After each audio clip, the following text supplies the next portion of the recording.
प्रिय विद्यार्थियों, आप सबका एमए पूर्वाध संस्कृत की कक्षा में स्वागत है।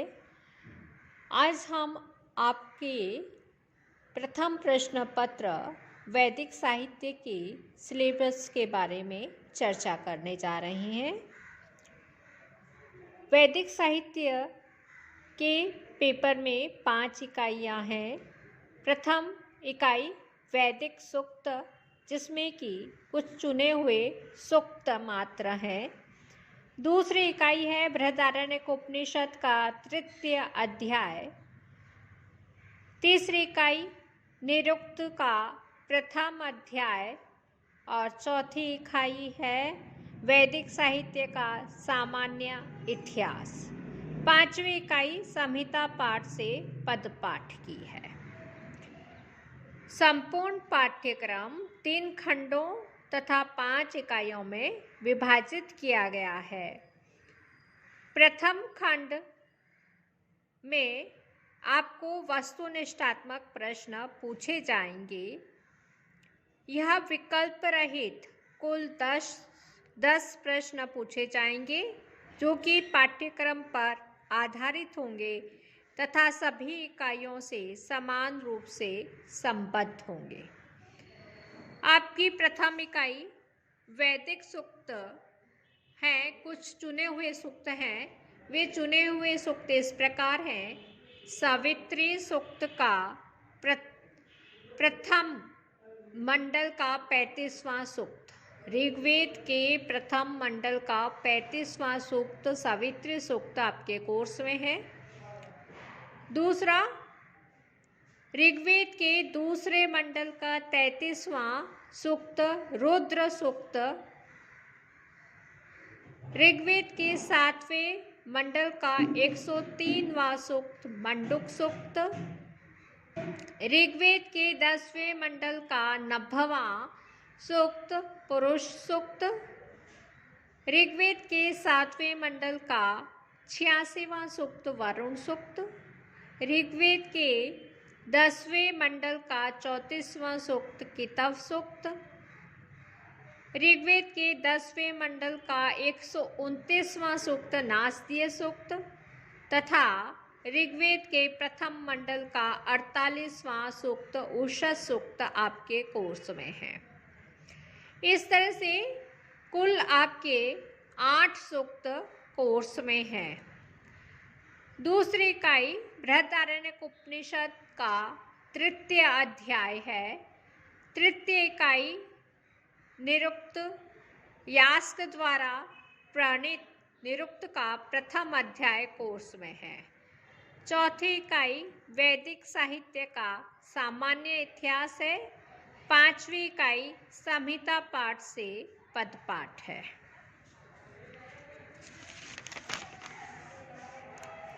दूसरा जो खंड पूछा जाएगा वह व्याख्यात्मक प्रश्न का है। व्याख्यात्मक प्रश्न पूछे जाएंगे,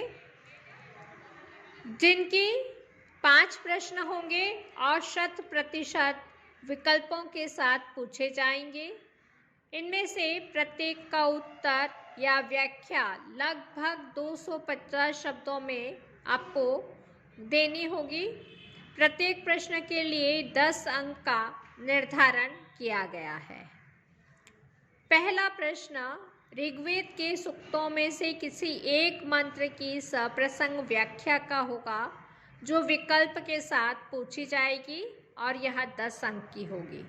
दूसरा प्रश्न बृहदारण्यक उपनिषद के तृतीय अध्याय में से कोई एक गद्यांश दे दिया जाएगा, जिसकी कि आपको संस्कृत भाषा में व्याख्या विकल्प के साथ पूछी जाएगी।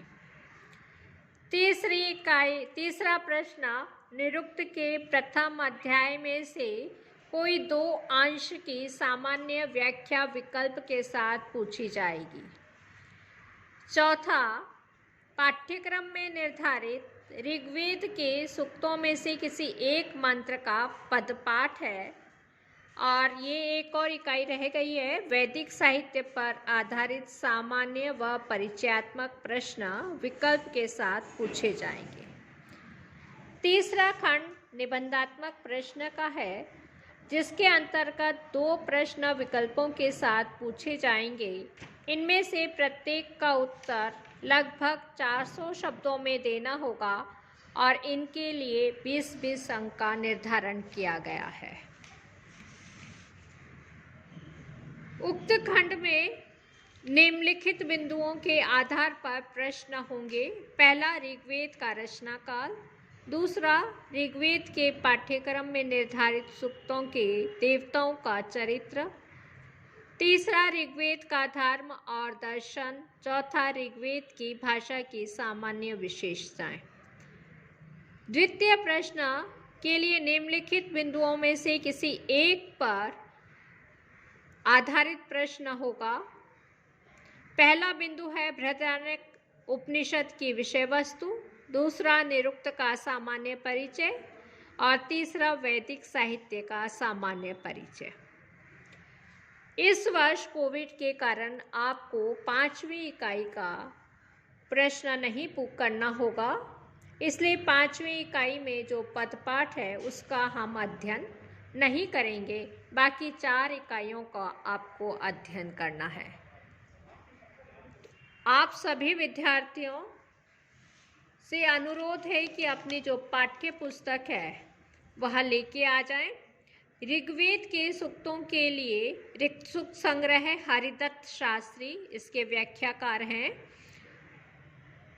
उस पुस्तक में आपको सभी मंत्र जो कि आपके 8 सूक्त दिए गए हैं वो सभी मिल जाएंगे।